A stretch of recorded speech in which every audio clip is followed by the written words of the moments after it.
बेटा थोड़ा सा काम और रह गया है, मैं इसे निपटा दूं, फिर हम घर चलेंगे, ठीक है?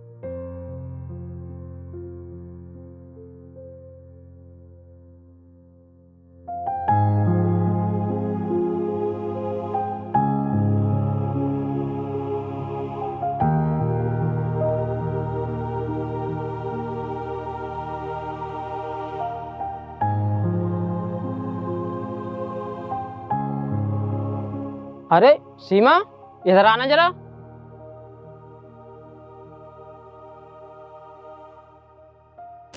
अरे मुनीम जी, आप बताइए क्यों बुला रहे थे? सीमा, ये तो मैं तुम्हें बाद में बताऊंगा, पहले तुम मुझे ये बताओ, ऐसी ठंड में अपने साथ अपने बेटे को काम पर लेकर क्यों आई हो? या फिर तुम इससे प्यार नहीं करती जो इस ऐसी ठंड में इसे अपने साथ लाई हो? माफी चाहती हूँ मुनीम जी, पर आप मुझे एक बात बताइए, आपने कभी ऐसी माँ देखी है जो अपने बेटे पर ममता ना लुटाती हो, उससे प्यार ना करती हो? नहीं देखी होगी, अगर देखी है तो बताइए मुझे। सीमा, तुम्हारी बात बिल्कुल सही है। मैंने आज तक ऐसी कोई माँ नहीं देखी जो अपने बेटे से प्यार ना करती हो, उस पर ममता ना लुटाती हो। दुनिया की हर माँ अपने बेटे से प्यार करती है और उस पर ममता लुटाती है। और वैसे भी इस संसार में ना एक माँ ही है जो अपने बच्चे की खुशी की खातिर कोई भी कुर्बानी देने से पीछे नहीं हटती। लेकिन एक बात बताऊं मैं तुम्हें देखकर किसी को नहीं लगेगा कि तुम अपने बेटे से प्यार करती हो, क्योंकि ऐसी ठंड में एक माँ अपने बच्चे से काम नहीं करवा सकती। देखिए मुनीम जी, जैसे हर माँ अपने बेटे से प्यार करती है, बिल्कुल उसी तरह मैं भी अपने बेटे से बहुत प्यार करती हूँ। लेकिन ये गरीबी है ना, ये गरीबों पर अपना कहर ऐसे बरपाती है कि सारे रिश्ते नाते दुलार अपने कहर में बहाकर ले जाती है और बदले में देकर जाती है तो सिर्फ लाचारी, मजबूरी। सीमा, मुझे पता है कि तुम्हारा पति इस समय बीमार है और यही तुम्हारी सबसे बड़ी मजबूरी है। लेकिन मैं जो कह रहा हूँ ना तुम्हारे बच्चे के बारे में, वो एकदम बिल्कुल सही है, क्योंकि हमारे देश में नाबालिग बच्चे से काम कराना कानूनन अपराध होता है। इसलिए बच्चे से काम कराना नहीं चाहिए, और अगर कोई करा रहा है तो वो उस बच्चे के बचपन से और उसके भविष्य के साथ खिलवाड़ कर रहा है। उसके खिलाफ आवाज़ हर इंसान को उठानी चाहिए, चाहे फिर वो मैं हूँ या तुम हो या फिर और कोई हो। मुनीम जी, मैं मानती हूँ कि मैं अनपढ़ हूँ, लेकिन सब कुछ जानती हूँ मैं। आप बिल्कुल सही कह रहे हो, लेकिन मैं करूँ तो करूँ क्या? घर में पति बीमार है, घर में कुछ खाने के लिए भी नहीं है। अब ऐसे में मैं अपनी ज़रूरतों को कैसे पूरा करूँ? अब आप ही बताइए, मैं क्या करूँ? देखो, इस समय तुम्हारे हालात सही नहीं हैं, तुम्हें बुरे हालातों का सामना करना ही पड़ेगा और बहुत ही हिम्मत से काम लेना पड़ेगा, तभी तुम अपने हालातों को हराकर आगे बढ़ पाओगी और अपने लिए, अपने बच्चे के लिए, अपने घर के लिए कुछ कर पाओगी। इसलिए हिम्मत रखना बहुत ज़रूरी है, तुम्हें हिम्मत से काम लेना चाहिए। आपकी बात सही है, लेकिन मैं करूँ तो करूँ क्या? मैं अनपढ़ हूँ, मुझे कोई अच्छा काम मिल भी तो नहीं सकता, और मेरे पति पढ़े लिखे हैं तो वो बीमार हैं। अब ऐसे में घर चलाने के लिए मुझे कोई ना कोई काम तो करना ही पड़ेगा। मजबूरी इंसान से कुछ भी करवा देती है। सीमा, मजबूरी है, तुम मजबूरी से घबराओ मत, हार मत मानो, ईमानदारी से मेहनत करती रहो। तुम अपने हालातों को हराकर आगे जरूर बढ़ोगी, मुझे पूरा यकीन है तुम पर। ठीक है, अब मैं चलता हूँ, तुम काम करो। ठीक है? ठीक है बेटा, तू यहाँ पर बैठ, काम मैं कर लूँगी।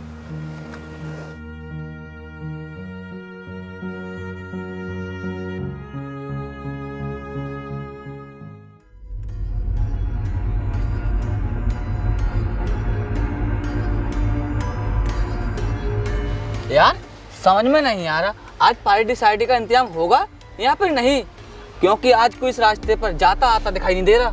तू यार टेंशन क्यों लेता है? भगवान सबकी सुनता है तो हमारी क्यों नहीं सुनेगा? हमारी भी सुनेगा। अर्पित बेटा, मुनीम जी वाकई बहुत अच्छे इंसान हैं, तभी तो देख उन्होंने 4 दिन की मजदूरी के पैसे 1 दिन में ही दे दिए ताकि मैं तेरे पापा की दवाई ला सकूं। हम पहले घर चलते हैं, उसके बाद तेरे पापा की दवाई लेने जाऊंगी और तेरी खाने के लिए भी लेकर आऊंगी, ठीक है? तू सही कह रहा है, भगवान सबकी सुनता है। वो देख, हमारी मुर्गी आ रही है। अबे यार, इस पे क्या होगा? ये तो देखने में ही गरीब सी लग रही है। चल, होगा जरूर, आजा। ए इधर कहाँ से आ रही है और क्या है तेरे पास, दिखा। भाई साहब मेरे पास कुछ भी नहीं है और मैं बहुत जल्दी में हूँ, मुझे जाने दो। ऐसे कैसे तुझे जाने देंगे, तेरे पास जो कुछ भी है वो सारा माल हमें निकाल के दे। मैं सच कह रही हूँ, मेरे पास कुछ भी नहीं है आपको देने के लिए। तू इस बच्चे को साथ लेके इधर से आ रही है और तू कह रही है कि मेरे पास कुछ भी नहीं है। तू इसमें क्या छिपा रही है, दिखा मुझे। देखो मैं बहुत गरीब हूँ, मेरे पास कुछ भी नहीं है आपको देने के लिए। मैं आपसे कुछ नहीं छुपा रही, मैं तो मजदूरी करके अपने घर जा रही हूँ। अगर तू मजदूरी करके आई है, मजदूरी का तू फ्री में करके आई है, मजदूरी के पैसे तो तुझे मिले होंगे, तो वही पैसे हमें दे दे। हाँ मैं मजदूरी कर कर आ रही हूँ और वहाँ से मुझे पैसे भी मिले हैं, लेकिन वो पैसे बहुत कम हैं और इतने पैसों में तो हमारे घर का खर्चा भी नहीं चल पाएगा। देखो मैं आपसे हाथ जोड़कर प्रार्थना करती हूँ कि आप हमें जाने दो, हमें परेशान मत करो। हम तो तुम लोगों को परेशान करना ही नहीं चाहते, लेकिन तुम्हारा झूठ हमें मजबूर कर देता है तुम जैसे लोगों को परेशान करने के लिए, क्योंकि तुम लोग हमें राजी से पैसे नहीं देते हो। लेकिन मैंने तो आपसे कोई झूठ नहीं बोला, फिर आप हम गरीबों को क्यों सता रहे हो? हमें जाने दो ना। अगर तू झूठ नहीं बोल रही है तो ला देना पैसे और निकल यहाँ से। अबे यार तू नहीं जानता इनके बारे में, इन गरीब लोगों से तो पैसे मैं लेने जानता हूँ। देख दिखा इसे। नहीं भैया ये मुझे वापस कर दो।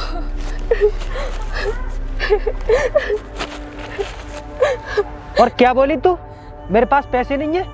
तो फिर इतने सारे पैसे कहाँ से आ गए? क्या ये पैसे तेरे नहीं है? भैया इन पैसों को आप मत लो, ये पैसे मैंने बहुत मेहनत से कमाए हैं और इन पैसों से मैं अपने पति की दवाई लेने के लिए लाई हूँ। आप इन पैसों को छीन लोगे तो मैं अपने पति की दवाई कैसे ले पाऊंगी? ये पैसे मुझे वापस कर दो, मैं आपके आगे हाथ जोड़ती हूँ। चुप।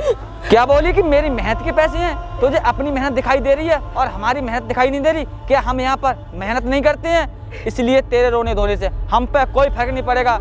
चुपचाप यहाँ से निकल जा, इसी में तेरी भलाई है, समझी तू? नहीं मैं यहाँ से तब तक नहीं जाऊंगी जब तक आप मुझे मेरे पैसे नहीं दे देते, क्योंकि ये पैसे नहीं मेरे पति की जिंदगी है, जिंदगी।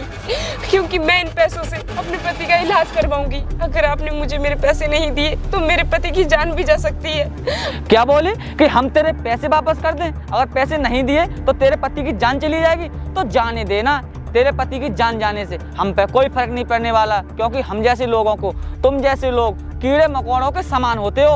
और हाँ, कीड़े मकोड़ों के मरने से इंसान पर कोई फर्क नहीं पड़ता ना, उसी तरह तेरे पति के मरने से हम पर कोई फर्क नहीं पड़ेगा। तो तेरा पति इससे अच्छा तो मर जाए तो ही बेहतर है। तुम इंसान नहीं, इंसान के नाम पर कलंक हो। अरे तुमसे अच्छे तो वो जानवर हैं जो एक दूसरे का दर्द समझते हैं, और तुम इंसान होने के बाद भी इंसान का दर्द नहीं समझते। थू है तुम्हारे इंसान होने पर। बकवास कर रही है, चल निकल यहाँ से। और सुन, आगे से हम कहीं तुझे रास्ते में मिले ना तो चुपचाप हमें पैसे निकाल कर दे देना, वरना तेरा वो हाल करेंगे कि तू जिंदगी भर याद रखेगी। चल अब निकल यहाँ से, अपने इस पिल्ले को लेकर चल ले।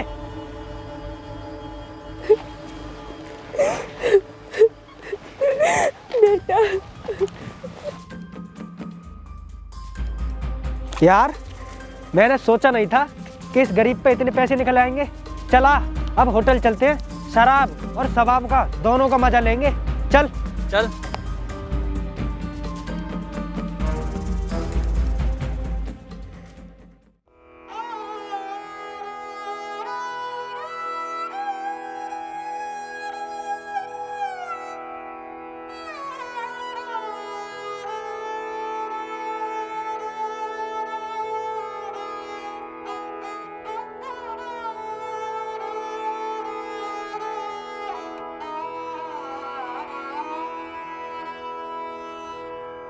अरे आप यहाँ पर क्यों लेटे हैं?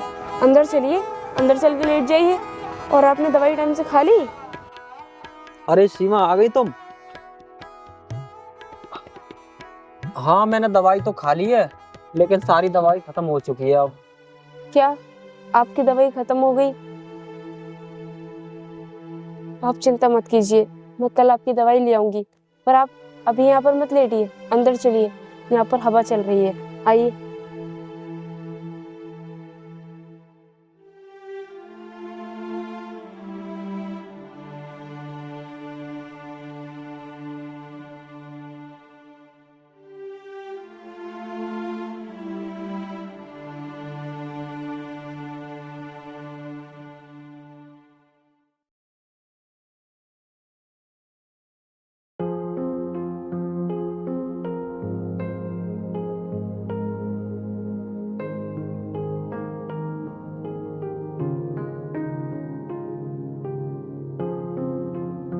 सीमा, सीमा, मुझे दवाई खानी है, गर्म पानी दे दो।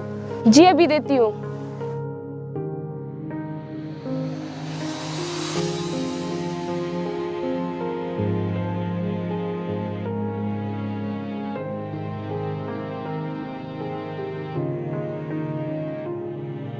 सीमा, मैं तुमसे एक बात पूछूं? हाँ पूछिए ना, क्या पूछना चाहते हो आप?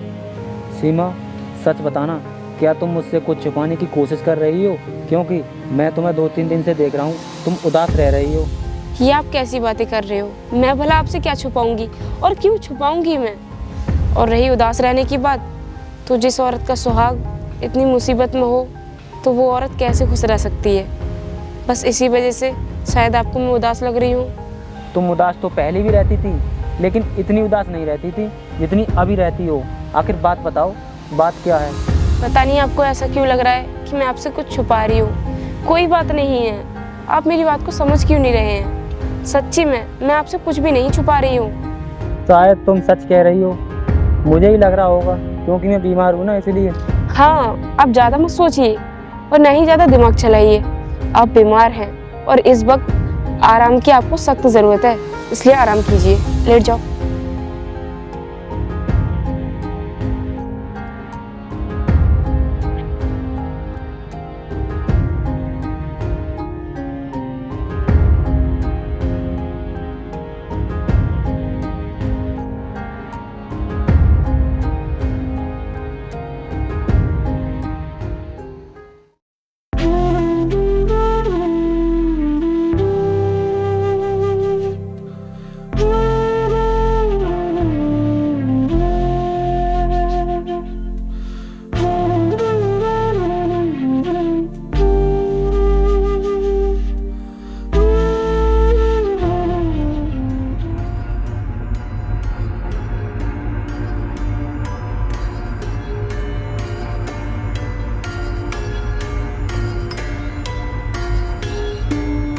ए रुक, और ये बता, तू इधर कहाँ जा रही है? क्यों, कोई जोर जबरदस्ती है क्या? और मैं कहीं भी जाऊँ आपसे मतलब? आप होते कौन हो मुझसे ये पूछने वाले? हम कौन है ये तो तुझे पता चल ही जाएगा थोड़ी बहुत देर में। फिलहाल तू ये बता, तू इधर कहाँ जा रही है? देखो, तुम मुझे बिना वजह परेशान मत करो, और अगर तुम पूछ ही रहे हो तो मैं तुम्हें बता देती हूँ। यहाँ सामने काम हो रहा है तो मैं वहाँ पर काम करने के लिए जा रही हूँ। इसका मतलब इसमें माल वाल तो कुछ होगा नहीं, पैसे वैसे? सही कह रहा है, इस समय इसके पास कुछ नहीं हुआ, क्योंकि इस समय ये काम करने जा रही है। अगर काम करके आती तो इसके पास जरूर कुछ ना कुछ होता। वैसे मैं आपसे एक बात बोलूं, मैंने आपको कहीं ना कहीं देखा है, लेकिन याद नहीं आ रहा कि मैंने आपको कहाँ देखा है।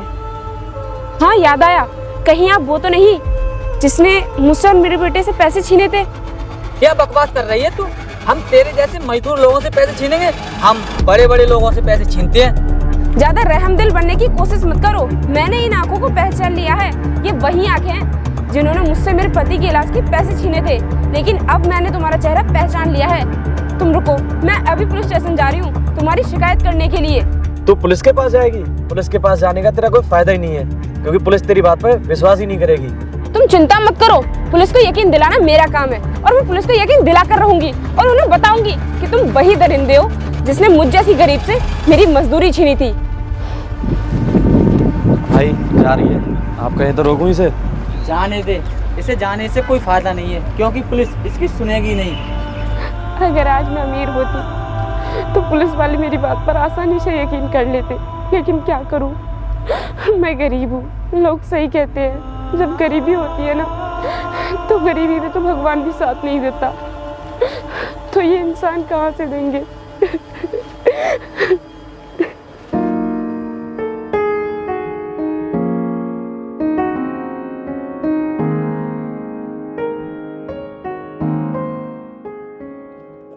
बेटे, तेरी माँ तो मुझे कुछ बताती नहीं है कि क्यों उदास रहती है। तू ही बता दे, या तेरी माँ ने तुझसे मना कर रखा है कि घर कुछ मत बताना? हाँ पापा। क्या सच में तेरी माँ ने तुझसे मना कर दिया है? बताओ, सारा दुख अकेली ही झेल रही है। चल आज आने दे, मैं पूछता हूँ।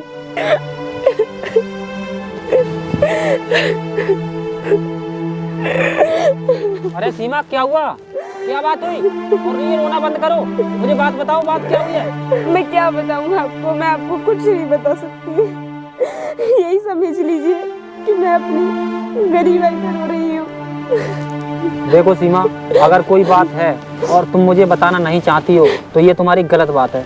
मैं तो यही समझूंगा कि तुम मुझसे प्यार नहीं करती हो, तभी तुम इस बात को नहीं बता रही हो।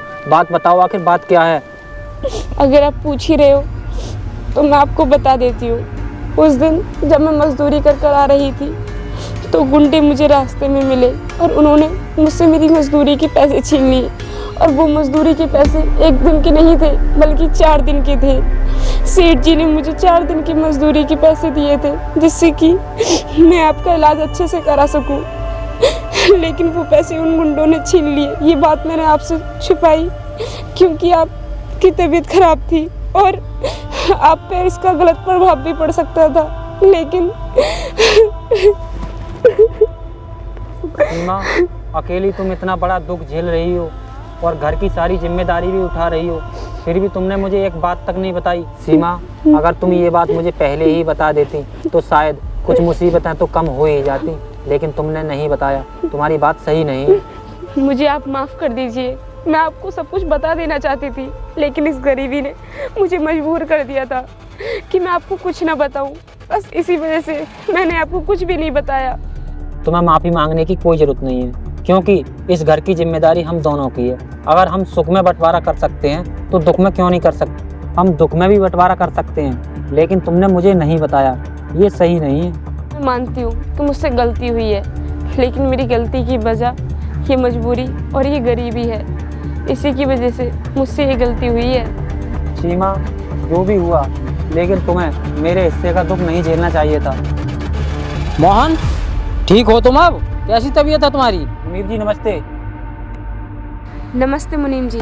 नमस्ते नमस्ते। और मोहन, कैसी तबीयत है अब तुम्हारी? हाँ मुनीब जी, सही है तबीयत और पहले से तो फ़ायदा है। लेकिन आप यहाँ कैसे आए? कैसे क्या मोहन, मैं सीमा से ही कुछ बात करने आया था। सीमा, आज तुम्हारे साथ क्या हुआ? तुम आज पुलिस के पास गई थी, मुझे पता लगा, और तुमने किसी के खिलाफ रिपोर्ट की थी। हाँ मुनीम जी, आपने बिल्कुल सही सुना। मैं पुलिस कंप्लेंट करने गई थी उन लोगों के खिलाफ जिन लोगों ने मुझसे मेरे पैसे छीने थे। वो पैसे जो आपने मेरे पति के इलाज के लिए मुझे दिए थे। मतलब वो पैसे जो मैंने तुम्हें तुम्हारे पति के इलाज के लिए दिए थे, एडवांस में दिए थे, वो छीने थे? हाँ, वही पैसे। और उन पैसों के बारे में मैंने अपने पति को भी नहीं बताया था। लेकिन तुमने अपने पति को नहीं बताया? कोई बात नहीं, मुझे तो बताती, मैं तुम्हारी मदद करता उस समय। मुनीम जी, जब इंसान पर गरीबी आती है ना तो उसकी बात पर कोई भी यकीन नहीं करता। बस यही सब सोचकर मैंने आपको कुछ भी नहीं बताया। देखो सीमा, दुनिया के बारे में तुम्हारी जो सोच है ना वो सही नहीं है, उसे बदलो।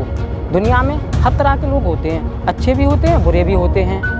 तुम ये मत सोचो कि तुम गरीब हो तो तुम्हारी कोई सुनेगा नहीं, कि गरीबी में कोई नहीं सुनता। इस दुनिया में अच्छे लोग हैं और वो सुनते हैं, जिसको मदद की ज़रूरत होती है उसकी मदद करते हैं। इसलिए अगर तुम मुझे पहले बता देती कि तुमसे वो पैसे उन गुंडों ने छीन लिए तो मैं तभी रिपोर्ट कराता पुलिस में जाकर। और जो तुम आज कर रही हो ना वो पहले हो चुका होता। आज वो गुंडे तुम्हें परेशान नहीं करते बल्कि जेल में सज़ा काट रहे होते, लेकिन तुमने मुझे नहीं बताया।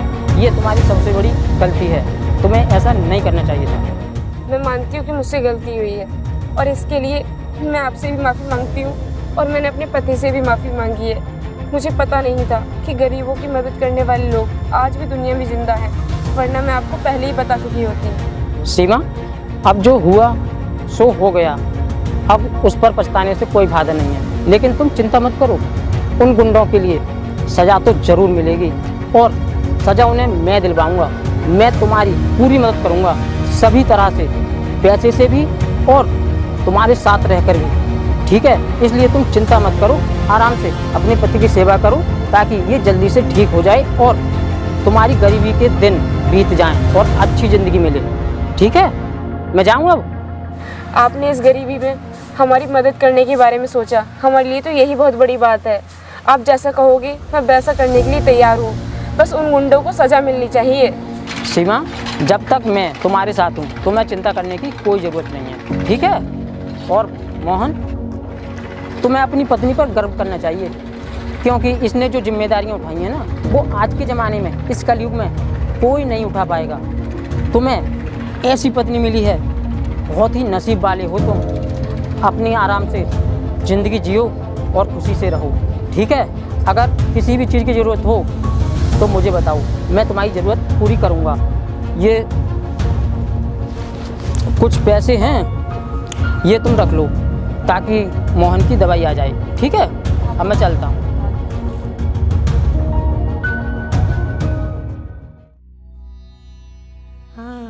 मैं ये पैसे अंदर रखाती हूँ और आपके लिए गर्म पानी ले आती हूँ, आप पी लेना।